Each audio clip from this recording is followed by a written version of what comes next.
Hello guys, नमस्कार। आज हम सर्वनाम और सार्वनामिक विशेषण में अंतर इसको देखेंगे। विशेषण का पहला भाग हमने बना दिया है, उसको देख सकते हैं। ये भाग 2 है, पार्ट 2।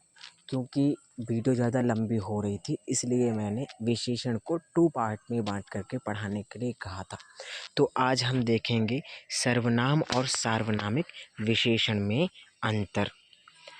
जिस शब्द का प्रयोग संज्ञा शब्द के स्थान पर हो उसे सर्वनाम कहते हैं। ये तो पहले हमने देख लिया है कि सर्वनाम किसे कहते हैं। संज्ञा के स्थान में जिन शब्दों का प्रयोग किया जाता है उसे सर्वनाम कहते हैं। जैसे वह मुंबई गया, वह मतलब कौन गया?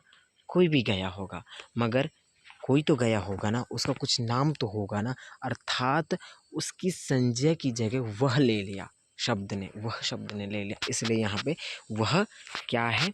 सर्वनाम है। ओके, इस वाक्य में वह सर्वनाम है, वह सर्वनाम है। जिस शब्द का प्रयोग संज्ञा से पूर्व अथवा बाद में विशेषण के रूप में किया गया हो उसे सार्वनामिक विशेषण कहते हैं। सार्वनामिक विशेषण किसे कहेंगे? सार्वनामिक विशेषण जिस शब्द का प्रयोग संज्ञा से पूर्व अथवा बाद में विशेषण के रूप में किया गया हो उसे सार्वनामिक विशेषण कहते हैं। जैसे वह रथ आ रहा है, इसमें वह शब्द रथ का विशेषण है, वह रथ का विशेषण है, इसलिए यहाँ पर सार्वनामिक विशेषण है। सार्वनामिक का मतलब पता चल गया ना कि सर्वनाम की मतलब विशेषता जो बताए, रथ की विशेषता बता रहा है सर्वनाम। सर्वनाम क्या है? वह है। तो सर्वनाम के द्वारा किसी की विशेषता बताई जाए उसको कहते हैं सार्वनामिक विशेषता। ठीक है, जैसे यहाँ पर वह रथ आ रहा है, यहाँ पर वह, यहाँ पर सार्वनामिक विशेषण हुआ रथ का। ओके, इसमें वह शब्द रथ विशेषण है। क्या है? रथ विशेषण है, अतः यह सार्वनामिक विशेषण है। ओके, नेक्स्ट, विशेषण की अवस्थाएं।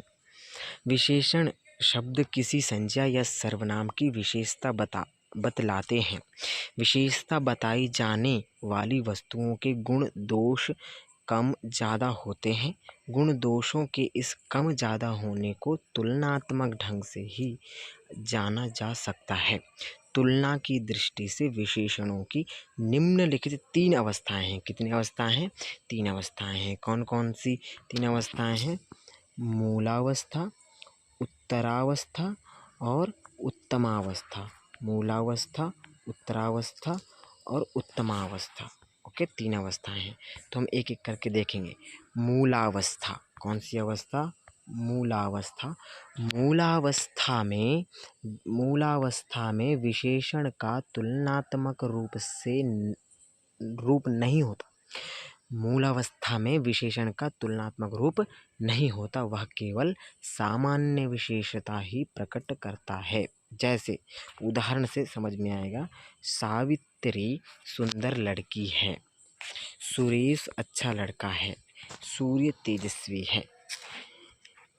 तो यहाँ पर क्या समझे कि मूलावस्था में विशेषण का तुलनात्मक रूप नहीं होता, वह केवल सामान्य विशेषता ही प्रकट करता है। जैसे सावित्री सुंदर लड़की है, यहाँ पे सुंदर है, वो ऑलरेडी सुंदर है, तो यहाँ पे सामान्य विशेषता बताई गई है। ठीक है, सुरेश अच्छा लड़का है, सामान्य विशेषता, सूर्य तेजस्वी है। ठीक है, ये मूल अवस्था है क्योंकि ये स्वाभाविक रूप से है। उत्तरावस्था, जब 2 व्यक्तियों या वस्तुओं के गुण दोषों की तुलना की जाती है तब विशेषता उत्तरावस्था में प्रयुक्त होता है। जैसे वीरेंद्र चेतन से अधिक बुद्धिमान है, यहाँ पर क्या हो रहा है? उत्तरावस्था, मतलब दूसरे से तुलना की जा रही है, तो यहाँ पर उत्तरावस्था होगा। ठीक है, सविता रमा की अपेक्षा अधिक सुंदर है, वह रमा से सविता की तुलना की जाती है, इसलिए वो उत्तरावस्था इसको कहेंगे। ठीक है, अब है हमारा उत्तमावस्था। उत्तमावस्था में 2 से अधिक व्यक्तियों एवं वस्तुओं की तुलना करके किसी एक को सबसे अधिक अथवा सबसे कम बताया गया है। जैसे पंजाब में अधिकतम अन्न होता है। सभी राज्यों में पंजाब में सबसे अधिक अन्न होता है, तो यहाँ पे उत्तम अवस्था बताई गई है। सभी को छोड़कर किसी एक को उत्तम बताया गया है। संदीप निष्कृष्टतम बालक है, संदीप को ही बताया गया है पूरे ग्रुप में से। अब विशेष केवल गुणवाचक एवं अनिश्चित संख्यावाचक तथा निश्चित परिमाणवाचक विशेषणों की ही ये तुलनात्मक अवस्थाएं होती हैं, अन्य विशेषणों की नहीं। किसकी किसकी होती है? किसकी किसकी? गुणवाचक एवं अनिश्चित संख्यावाचक तथा निश्चित परिमाणवाचक विशेषणों की ही तुलनात्मक अवस्थाएं होती हैं, अन्य विशेषणों की नहीं। ओके, आगे विशेषण की अवस्थाओं के रूप अधिक और सबसे अधिक शब्दों का प्रयोग करके उत्तमावस्था और उत्तरावस्था और उत्तमावस्था के रूप बनाए जा सकते हैं। कैसे? मूलावस्था, उत्तरावस्था, उत्तमावस्था, अच्छी, अधिक अच्छी, सबसे अच्छी। यहाँ पर देखें, मूलावस्था अच्छी, उत्तरावस्था अधिक अच्छी, उत्तमावस्था सबसे अच्छी। ठीक है, ऐसे आगे चतुर, अधिक चतुर, सबसे अधिक चतुर, बुद्धिमान, अधिक बुद्धिमान, सबसे अधिक बुद्धिमान, बलवान, अधिक बलवान, सबसे अधिक बलवान। ठीक है, नेक्स्ट। इसी प्रकार दूसरे विशेषण शब्दों के रूप भी बनाए जा सकते हैं। तत्सम शब्दों में मूलावस्था में विशेषण का मूल रूप, उत्तरावस्था में तर और उत्तमावस्था में तम का प्रयोग होता है। जैसे उच्च, उच्च, उच्चतर, उच्चतम। यहाँ पर तर प्रयोग हुआ, यहाँ पे तम प्रयोग हुआ, और यहाँ पे उच्च ही है, तो उच्च में तर का प्रयोग होगा तो उत्तरावस्था, तम का होगा तो उत्तमावस्था। ओके, कठोर, कठोरतर, कठोरतम, गुरु, गुरुतर, गुरुतम, महान, महानतर या महत्तर, और महानतम या महत्तम, न्यून, न्यूनतर, न्यूनतम, लघु, लघुतर, लघुतम, तीव्र, तीव्रतर, तीव्रतम, विशाल, विशालतर और विशालतम। नेक्स्ट, उत्कृष्ट, उत्कृष्टतर, उत्कृष्टतम, सुंदर, सुंदर, सुंदरतर और सुंदरतम, मधुर, मधुरतर, मधुरतम। नेक्स्ट, विशेषणों की रचना।